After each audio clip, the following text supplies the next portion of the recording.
Assalomu alaykum hurmatli anglag'uvchilar. Diqqatingizga diniy olim Muhammad Yusuf Muhammad Tursunning Din va hayot 2000 savolga javob nomli asrini sunduq. Yoqtirib anglag'aysizlar. Bismillahirrohmanirrohim. Namoz va uning ahkomlari. Namozning ahamiyati va islomdagi o'rni. 275-savol. Namoz degan nima? Javob. Namoz aql, qalb va tanning harakati bilan Alloh taologa qilinadigan maxsus munojatdir. 276-savol. Namoz qanday ibodat? Javob. Namoz imondan keyin buyurilgan eng muhim ibodat va islom dinining 5 cho'ng asosli farzdan biridir. Payg'ambar alayhissalom bu 5 cho'ng asosli farzni bayon qilib mundaq degan: İslam 5 asosning ustiga qurilgan bo'lib, ular Allohdan boshqa haqiqiy iloh yo'qligiga, Muhammad alayhissalomning Alloh tarafidan evatilgan haq payg'ambar ekanligiga chin ishonib guvohlik berish, namoz o'qish, zakotni ado qilish, Ramazon ro'zasini tutish, qudrati yetsa Baytullohni haj qilishdan iboratdir. Buxoriy rivoyati. 277-savol. 5 vaqt namoz qachon farz qilingan? Javob. 5 vaqt namoz Payg'ambar alayhissalom Madinaga hijrat qilishdan 3 yil ilgari milodiyaning 619-yili Makkada farz qilingan. 278-savol. Namozning islom dinidagi o'rni nima? Javob. Imondan keyinla musulmonlarga eng avval buyurilgan ibodat namozdir. İslam dinida namozning martabasiga va ulug'ligiga yeta oladigan ikkinchi bir ibodat yo'qdir. Bu mundaq. Birinchi, namoz islom dinining asosiy tuvrukidir. Payg'ambar alayhissalom mundaq deydi: Dinning beshi islom, uning asosli tuvruki namozdir. Tirmizi rivoyat. Ikkinchi, namoz qiyomat kuni eng avval hisob elinadigan birdan bir ibodatdir. Payg'ambar alayhissalom bu haqda mundaq deydi: İnsanlarga dinda eng avval farz qilingan ibodat namozdir. Eng oxirigacha davomlashadigan ibodatmi namozdir. Qiyomat kuni eng avval hisob elinadigan amalmi namozdir. Abu Davud rivoyati. 3. Namoz din yo'qolmaydigan, qat'iy yo'qolmaydigan ibodatdir. Chunki namoz dinning shuaridir. 4. Namoz payg'ambar alayhissalomning oxirgi vasiyatidir. Payg'ambar alayhissalom vafot bo'lish oldida sakratda turib namozni tark etmanglar deb vasiyat qilgan. Imom Ahmad rivoyati. 5. Namozning farz qilinganlik qissimi namozning naqadar ulug' ham muhim ibodat ekanligiga ayrim dalildir. Chunki bütün ibodatlar zaminda farz qilingan bo'lsa, 5 vaqt namoz Isro, Miroj kechasi Alloh Muhammad alayhissalomni osmonga elib chiqib, uningga bevosita amr qilish orqali osmonda farz qilgan. Namozning talabga loyiq o'qilishiga munosabatli masalalar. 279-savol. Qanday qilganda namozni talabga loyiq o'qig'ili bo'ladi? Javob. Islom dinida talab qilingan namoz aql bilan qalb, parvosiz holda til bilan tanning harakati bilan o'rinlanadigan vasiyat emas, balki talabga loyiq haqiqiy namoz uningda aql, qalb va butun hissi va g'ayri hissi a'zolarning Alloh taolaning huzuriga yuzlanishdan iborat bo'lgan o'z nisibini oladigan namozdir. Namozda aql, qalb, hissi va g'ayri hissi a'zolarning hammasi Alloh taolaning haqqini ado qilishda birga ishtirok qiladi. Aqlning amallari. Birinchi, namozda aql Alloh taolaning oldida o'zining ojizligini e'tirof qilgan holda butun xiyolini yig'ib Alloh taolaning ulug'ligini o'ylab turadi. Ikkinchi, namozda aql barliq himmati va kuchini Alloh taolaning huzuridagi bu ulug' maqomiga beg'ishlab turadi. Uchinchi, namozda aql Allohdan boshqa hammadan ayrilgan holda kamtarlik bilan turadi. To'rtinchi, namozda aql dunyolik fikr xiyollardan qat'iy ayrilgan holda bir Allohga qarab turgandek his tuyg'u bilan ayminib turadi. Qalbning amallari. Birinchi, namozda qalb Allohga beg'ishlangan holda uning bilan bo'ladi. Ikkinchi, namozda qalb Alloh taolaning haybatidan aymangan holda turadi. Uchinchi, namozda qalb Alloh taolaga yelinish va yalvurish bilan turadi. To'rtinchi, namozda qalb Alloh bilan bevosita muloqotda bo'lib turadi. Hissi a'zolarning amallari. Birinchi, namozda til Alloh taolani zikr qilish bilan mashg'ul bo'lib turadi. Ikkinchi, namozda ko'z butun harakatlarini yig'ib sajda qiladigan yerga tikilib diqqat bilan turadi. Uchinchi, Namazda quloqla, namozdagi qiroatdan boshqa barliq ovozlarni anglashdan g'as bo'lgan holda turadi. 4. Namazda ikki qo'l Alloh taologa eng oliy ehtirom bildirganligini ifodalagan holda ko'ksida yoki kindikining ustida bog'lanib turadi. Tashqi a'zolarning amallari. 1. Namazda ikki put Alloh taoloning har qanday farmoniga hozir ekanligini ifodalagan holda to'p-tuz va ravus turadi. 2. Namazda bosh Alloh taologa cho'nqur hurmat bildirgan holda kamtarlikdan sangilab turadi. Ondan rukuda Alloh taologa texmi cho'nqurroq hurmat bildirib, tuvanga egiladi. Ondan sajdada yerga qo'yilish orqali Alloh taologa bo'lgan qulchiligini voyaga yetkazadi. 3. Namazda yuz Alloh taoloning ma'naviy muloqotiga yuzlanib turadi. Sajdada bo'lsa Alloh taoloni eng ko'rinarli ravishda ulug'lash va haqiqiy qulchiligini ifodalash yuzsidan bu hurmatli yuz 6 a'zo bilan birlikda yerga qo'yiladi. 4. Namazda ruku qilganda bel Alloh taologa hurmat bildirish yuzsidan egiladi. Boshqa a'zolarmo yuqorqilarga ishtirok qiladi. Xushu' namozning jinidir. 280-savol. Xushu' degan nima? Javob. Xushu' namozda turganda Alloh taoloning ulug'ligi va hayvatidan aymangan, ko'nglini namoz bilan mashg'ul qilgan va butun fikr xiyolini Alloh taologa beg'ishlagan holda kamtarlik va ho'shyorlik bilan turish deganlikdir. Xushu'ning o'rni qalb, uning mevasi inson organlarida ko'riladi. Chunki insonning barcha organlari qalbga agishadi.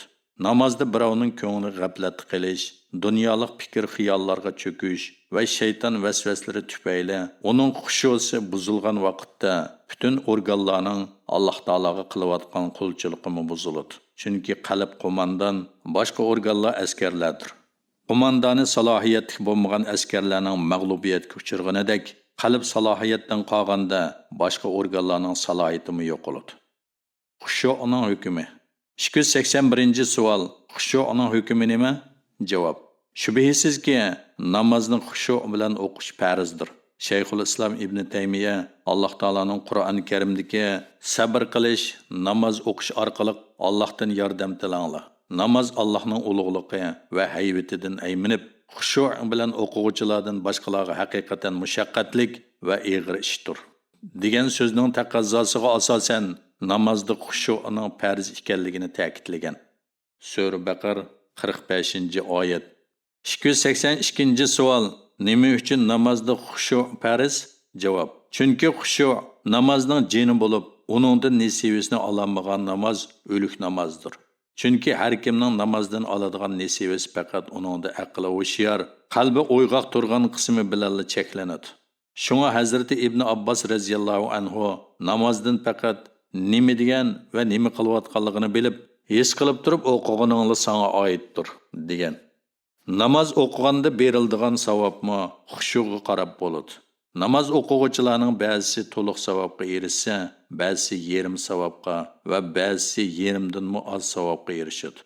Ammo namozda nima o'qilgan va nima ish qilayotganligini bilmasdan uningga kirgan peti chiqqan kishi hech qanday savobga erishamaydi. Chunki payg'ambar alayhissalom undaq degan: Banda namoz o'qigan bilan uningga yeziladigan savob yo 10 dan biri, yo 9 dan biri, yo 8 dan biri, yo 7 dan biri, yo 6 dan biri, yo 5 dan biri, yo 4 dan biri, yo 3 dan biri, yo 20dir. İmam Ahmad rivoyat. Xushu'ni hosil qilishning choralari. 283-savol. Xushu'ni hosil qilishning choralari qaysilar?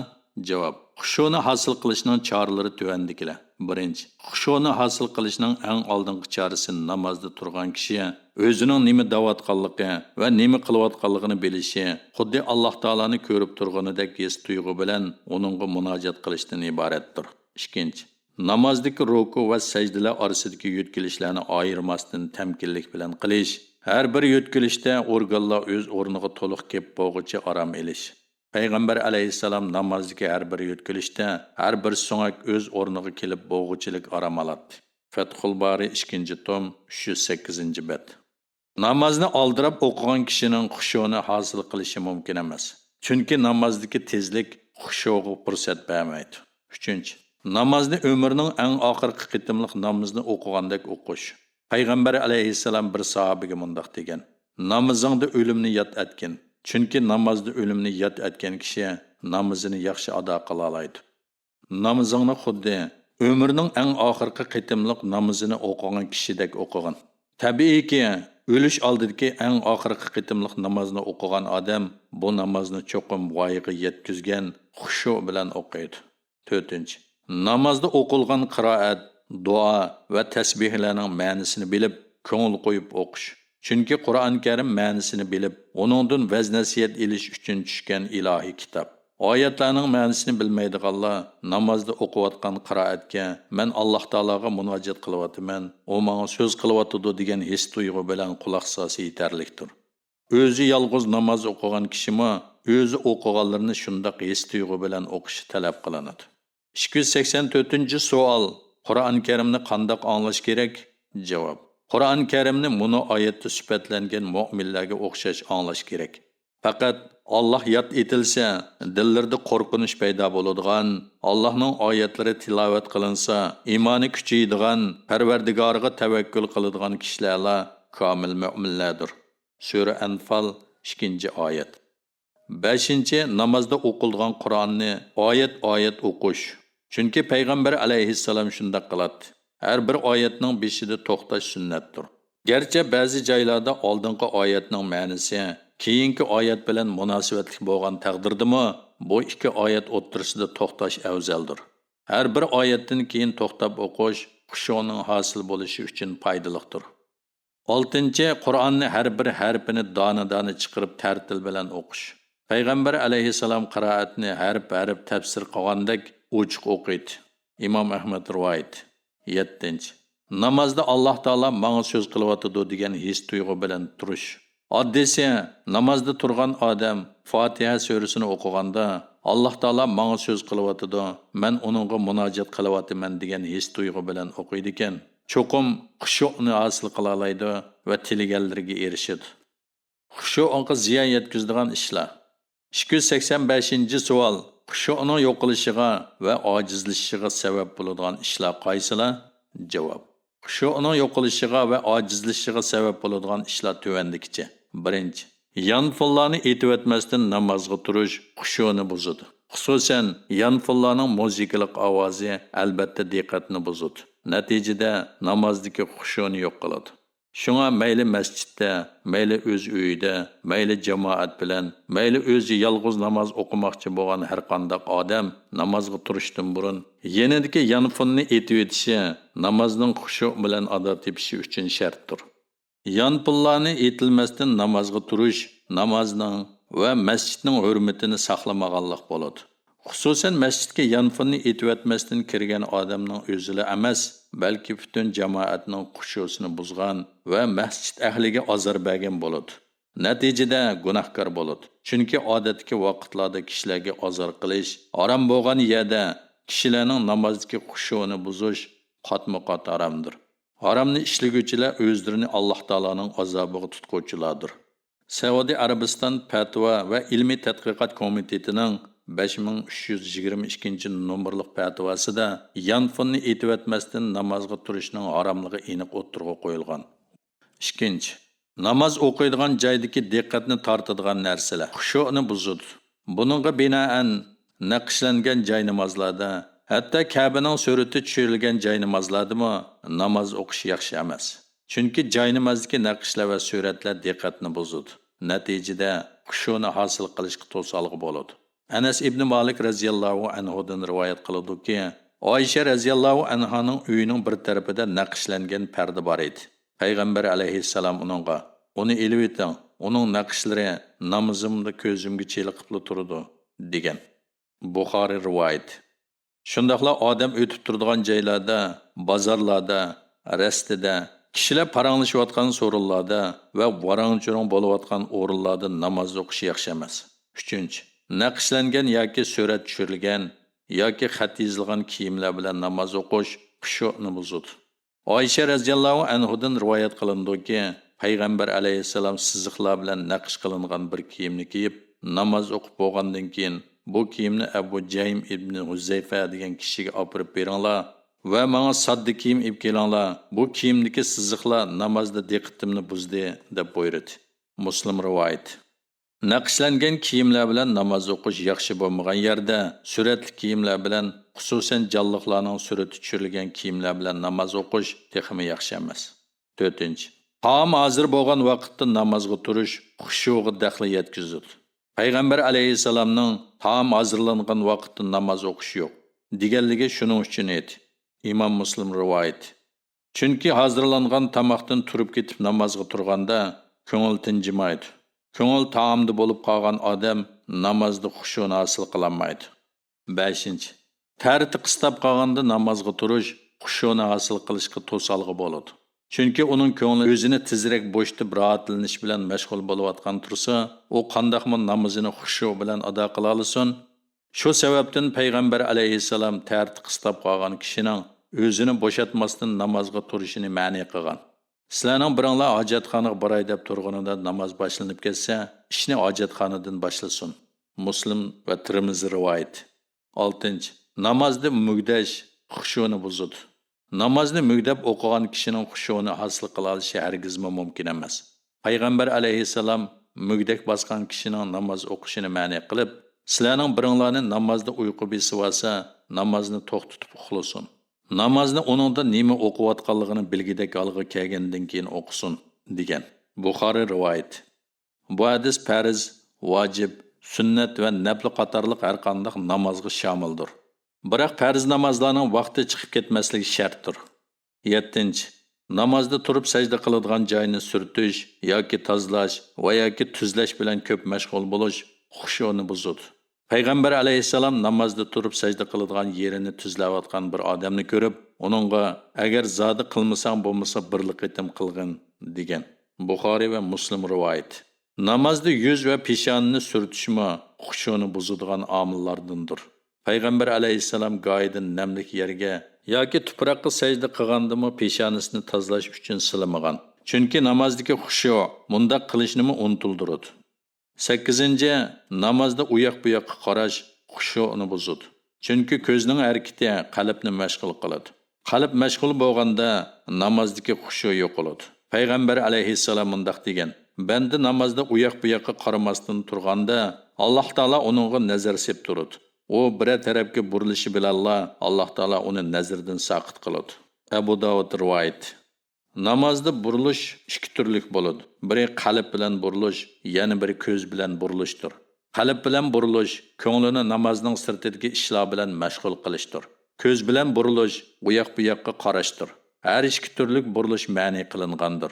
Payg'ambar alayhissalom namozga burilishdan so'ralganda, u o'g'irlik bo'lib, shaytonning birovning namozini o'g'irliginidir degan. Buxoriy rivoyat. Islom dinidagi namozlarning turlari. 286 savol. Islomda qancha turlik namoz bor?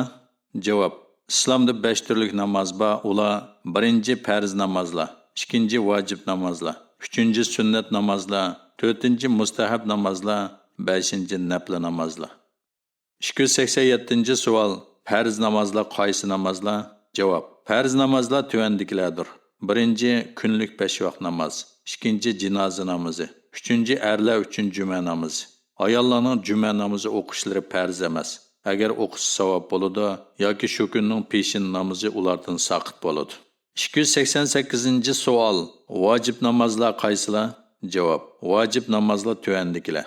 1. vitr namozi, 2. ikki hayit namozi, 3. o'qishni nazar qilib atayotgan namozlar.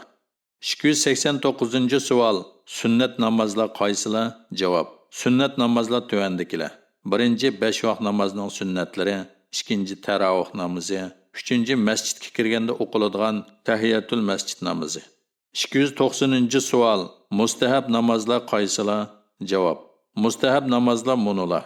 1. chashka namozi, 2. tahajjud kecha namozi, 3. tavob namozi.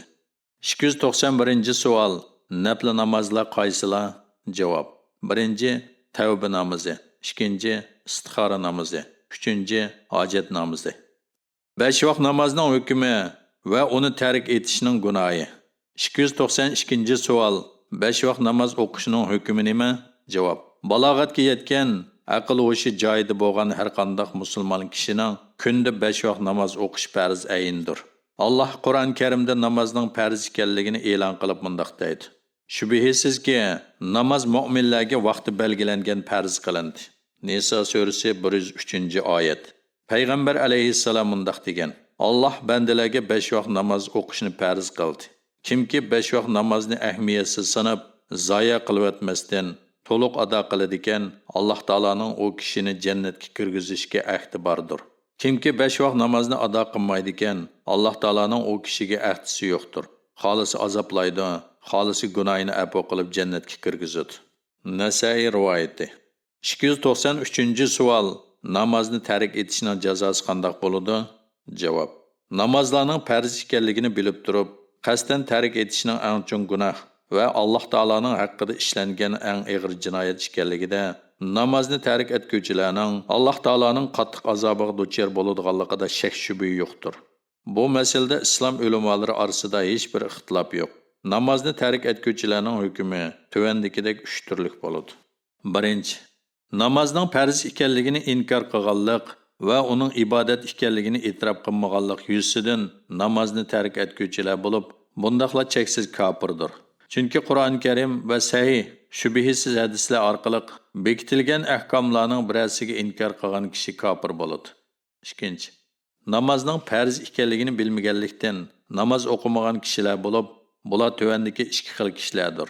Birinchisi dunyodan butunlay aloqasiz holda odamzod bormaydigan yiroq cho'llarda, tog'larda va o'rmonlarda yashaganlikdan namozning farz ekanligini bilmaganlikka, ularning orasida so'rab o'rganish uchun dinning ahkomlarini biladigan bir olimning bo'lmaganligi sababidan hayotida bir qitim bo'lsa-mu namozning farz ekanligini anglab boqmaganligi tufayli namoz o'qimagan kishilar. Yana biri islom dinini amdil qabul qilgan bo'lib, namozning farz ekanligini va uni o'qishning qoida tartiblarini o'rganib bo'g'ichilik o'lib ketganlik sababidan namoz o'qiyolmagan kishilar. Yuqorqi 2 turli kishilarning namoz o'qimaganligi huzurlar qabul qilinib, ulardan namozni tark etganlikning gunohi kechirim qilinadi. Alloh Qur'on Karimda mundaq deydi: Payg'ambar avatmay turib, hech odamni jazolaganimiz yo'q.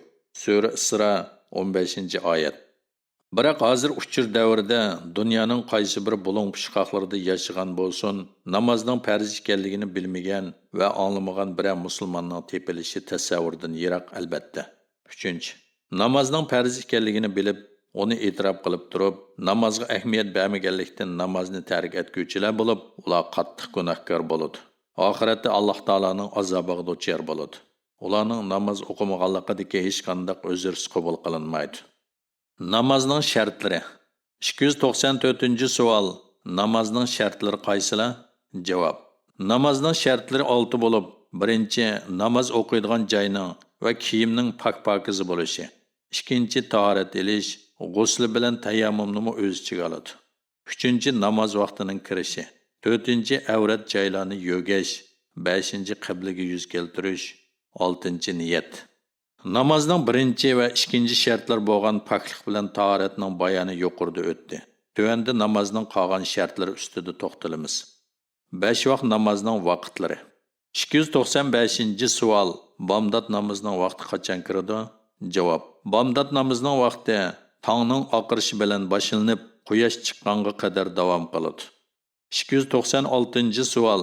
Peshin namozining vaqti qachon kiradi?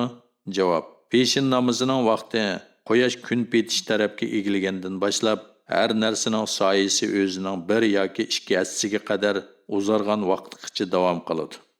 Oldinqisi Imom Azamga ko'ra, keyingisi Abu Yusuf va Muhammadlarga ko'radir. 297-savol. Asr namozining vaqti qachon kiradi? Javob. Asr namozining vaqti peshin namozining vaqti chiqqandan boshlanib, quyosh botganga qadar davom qiladi. 298-savol. Shom namozining vaqti qachon kiradi? Javob.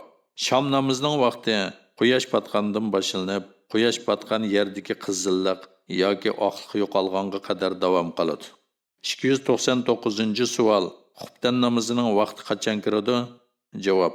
Xuftan namozining vaqti shom namozining vaqti chiqqandan boshlanib, ikkinchi tong oqarganga bomdod namozining vaqtiga qadar davom qiladi. 300-savol. Vitr namozining vaqti qachon kiradi? Javob. Vitr namozining vaqti xuftandan keyin boshlanib, bomdod namozining vaqtigacha davom qiladi. 301-savol. Juma namozi qachon o'qiladi? Javob. Juma namozi juma kunlikda peshin namozining vaqtida o'qiladi. 302-savol. Ishki hit namozlari qachon o'qiladi? Javob. Ishki hit namozlari ro'za va qurbon hitlarining birinchi kunlarida kun chiqib 45 minut o'tgandan keyin o'qiladi. 303-savol. Namoz vaqtini bilolmagan odam qanday qiladi? Javob. Havoning bulutli bo'lishi yoki qorong'u uyda mahbus bo'lib qolish qatorliqlarga o'xshash sharoitlarda boshqalar bilan ko'rishishning yo'llari kesilgan, yanada vaqtni biladigan bir kishining bo'lmaganligi yoki vaqtni belgilaydigan soatning bo'lmaganligi va azonning anglanmasligi sababidan namozning vaqtini bilolmagan kishi ijtihod qiladi, ya'ni o'z qanoatiga tayinib vaqtni belgilaydi. Agar bundoq kishi biroz sabr qilib kutib boqqandimi, namoz vaqtini bilish imkoniyatiga erishishdan butunlay umidsiz bo'lsa, uning o'z ijtihodi bilan vaqt belgilab namoz o'qishi vojibdir. Namoz o'qish ma'ni qilingan vaqtlar. 304-savol. Namoz o'qish ma'ni qilingan vaqtlar qaysilar? Javob. Namoz o'qish ma'ni qilingan vaqtlar 5 bo'lib, qandaqli bir namozni o'qish uchun salohiyatli bo'lmaganligi sababli ma'ni qilingan vaqt 3 va nafl namoz o'qishga munosib bo'lmaganligi sababli ma'ni qilingan vaqt 2 dir. Birinchi. Qandaqli bir namozni o'qish uchun salohiyatli bo'lmaganligi sababli ma'ni qilingan vaqtlar. 1. Quyosh chiqayotganda u nayzi bo'yi ko'tarilganga qadar. 2. Kun qiyam bo'lgan, ya'ni quyosh osmonning chip o'tirsig'iga kelgan vaqtdan kun petish tarafga egilganga qadar. 3. Quyosh sarg'aygan vaqtdan quyosh patqanga qadar. Ammo yuqorqi 3 vaqtda hozir qilinib bo'lgan jinoza namozini, shu kunning asr namozini, tavobning 2 rakat namozini, tahiyatul masjid namozini o'qish va shu vaqtda o'qilgan sajda oyatining tilovat sajdasini qilish joizdir. 2. Nafl namoz o'qishga munosib bo'lmaganligi sababli ma'ni qilingan vaqtlar. 1. Bomdod namozidan keyin quyosh nayzi bo'yi ko'tarilganga qadar. 2. Asr namozidan keyin quyosh patqanga qadar. Bu ikki vaqtda qandaqli bir nafl namoz o'qish ma'ni qilinadi. Biroq o'qisa makruhlik bilan ado topadi. Azon va uning ahkomlari. 305-savol. Azon degan nima? Javob. Azon namoz vaqtining kirganligini e'lon qilish deganlikdir. 306-savol. Azon qachondan beri yo'lga qo'yilgan? Javob. Azon hijriyaning 1-yili 622-yili, ya'ni milodiy 622-yili Madina Munavvar shahrida buyurilgan. 307-savol. Azon qaysi namozlar uchun o'qiladi? Javob. 5 vaqt namoz bilan juma namozini erlarning jamoat bo'lib o'qishlari uchun azon o'qish ta'kidli sunnatdir. Hit va jinoza namozlari va boshqa farz bo'lmagan namozlar uchun azon o'qishga hojat yo'qdir. Azon o'qish erlar uchun sunnatdir. Ammo ayollar qaysi bir namoz uchun azon o'qimaydi. Mayli ado vaqtida o'qilgan namoz bo'lsin, mayli qazo vaqtida o'qilmay vaqti chiqqandan keyin o'qilgan namoz bo'lsin, mayli safar ustida yoki o'z yurtida bo'lsin, har qanday sharoitda farz namozlar uchun azon o'qish sunnatdir.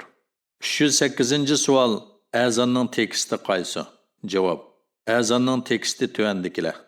Bismillah. Allohu akbar, Allohu akbar. Allohu akbar, Allohu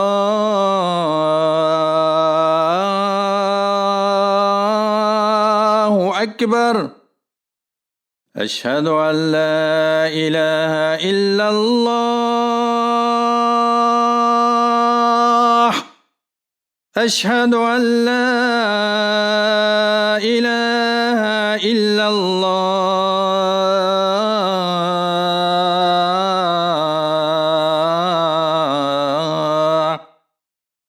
Ashhadu anna Muhammadan Rasulullah. Ashhadu anna Muhammadan Rasulullah.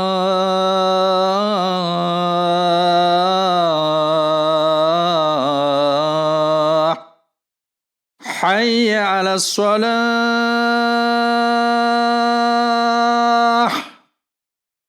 Hayya 'alas salah.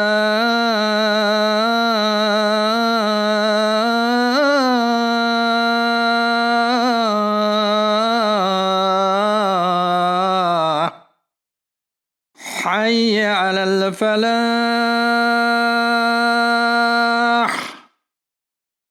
حي على الفلاح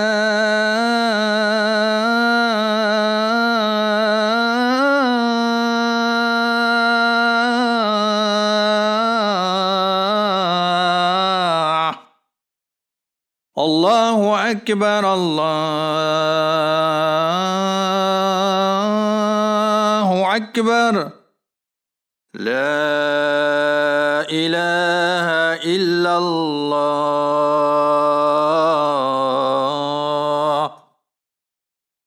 Yuqorqilar bomdod namozidan boshqa butun farz namozlarning vaqtlari uchun o'qiladigan azonning teksti. Ammo bomdod namozining vaqti uchun hayyu alal falah, ya'ni namoz orqali najot tepishga oldiranglar degan jumladan keyin va oxirgi Allohu akbar, Alloh hammadan cho'ngdir degan jumladan avval as-salatu xayrun minan nawm, as-salatu xayrun minan nawm, ya'ni namoz uyqudan yaxshi degan jumlalar o'qiladi. Azon o'qishning shartlari. 309-savol. Azon o'qishning shartlari qaysilar? Javob. Azonning shartlari tovandikicha. 1. Namoz vaqtining kirishi. 2. Azonning arab tilida o'qilishi. 3. Azonning unlik o'qilishi. 4. Azon tekstlarining hammasi bir muazzin tarafidan o'qilishi. 5. Muazzinning musulmon, oqil, baliq bo'lishi. 6. Azonda o'qiladigan tekstlarning tartiblariga rioya qilish va orqa-orqadan o'qish. 310-savol. Azon o'qilganda nima qilish kerak? Javob. Azonni anglagan kishining muazzinning aytganlarini qaytilishi, ya'ni muazzin aytgan azon tekstining hammasini muazzin o'qiganga o'xshash shaklda qaytalab o'qishi, faqat hayya alas salat, hayya alal falah deganda la havla va la quvvata illa billah, ya'ni Allohning yordami bo'lmasa qo'limizdan hech ish kelmaydi deb 2 qaytim qaytilishi mustahabdir. 311-savol. Azondan keyin qaysi duo o'qiladi? Javob. Azondan keyin buni duo o'qiladi. Allohumma rabba hazihi da'vati tamma was salatu qa'ima ati Muhammadan wasilata wal fadila va ba'athu maqaman mahmudan allazi wa'adta. Tarjimasi. Ey mushu ulug' chaqiriqning va o'qiladigan namozning egasi Alloh, payg'ambarimiz Hazrati Muhammad alayhissalomning jannatdagi darajasini yuqori qilgan va uni sen va'da qilgan oliy maqomga erishtirgan. Buxoriy rivoyat. Takbir va uning ahkomlari. 312-savol. Takbir degan nima? Javob. Takbir azondan keyin farz namozlarni o'qish oldida namozning boshlanadiganligini e'lon qilgan holda Alloh taoloni ulug'lash demakdir. 313-savol. Takbirning hukmi nima? Javob. Takbirning hukmi azonning hukmiga o'xshashdir. Ya'ni farz namozlar uchun mayli ado bo'lsin, mayli qazo bo'lsin, mayli yo'l ustida bo'lsin, mayli o'z yurtida bo'lsin, butun hollarda erlarning takbir o'qishi sunnatdir. Takbirning azonga o'xshamaydigan taraflari tuvandikicha. 1. Azon farz namozlarni jamoat bilan ado qilish uchun o'qiladi. Takbir bo'lsa jamoat bilan o'qilsin yoki yolg'iz o'qilsin, butun farz namozlar uchun o'qiladi. 2. Takbir uning harflari bilinadigan ravishda tez o'qiladi. Takbir aytgan kishi ikki so'zni bir nafas bilan birlashtirgan holda keyingi so'zni bir ovoz bilan o'qiydi. 3. Takbirni azonning aksicha munarda yoki munarga o'xshash egiz joyda va yoki mikrofonda o'qish shart emas. 314-savol. Takbirning shartlari qaysilar? Javob. Takbirning shartlari azonning shartlarining aynisidir. 315-savol. Takbirning teksti qaysi? Javob. Takbirning teksti tuvandikidek. Allahu akbar, Allahu akbar, Allahu akbar, Allahu akbar. Ashhadu an la ilaha illalloh, ashhadu an la ilaha illalloh, ashhadu anna Muhammadar rasululloh, ashhadu anna Muhammadar rasululloh. Hayya ala solah, hayya ala solah, hayya ala falah, hayya ala falah. Qad qamatis solah, qad qamatis solah. Allahu akbar, Allahu akbar. La ilaha illalloh.